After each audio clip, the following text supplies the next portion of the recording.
EH Bilduren ustez akordioa baino gehiago atxikimendua nahi du Jaurlaritzak. Madrildik datozen murrizketak ezartzea baino ez omen du planteatu, eta beraz, Rajoyren aurrekontua da Mintegiren ustez. EH Bilduk dio Jaurlaritzak aurrekontu berria baino nahiago duela lehengoa luzatzea. Aurrekontuak baldin badaude eta diru sarrera berriak badaude, parlamentuari galdetu behar diote nola erabili diru sarrera berria. Beraz, askeago daude prorroga batean. Mintegik dioenez, kupoaren eta zor publikoaren bitartez, 1.500 milioi euro gehiago ere egon litezke.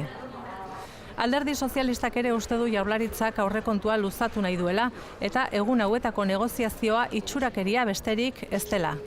Una mera escenificación de una aparente negociación que no existía. Alderdi Popularra zegoen orain arte babesa emateko prest, baina haiek ere akordiorako asmorik ez omen dute ikusi.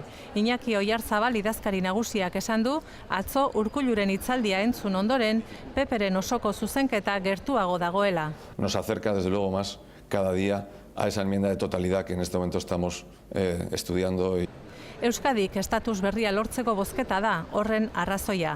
UPyDrentzat ere identitateari bideratutako partidak oztopo dira, baina Jaurlaritzari euren proposamenak azaldu dizkiote eta erantzunaren zain daude.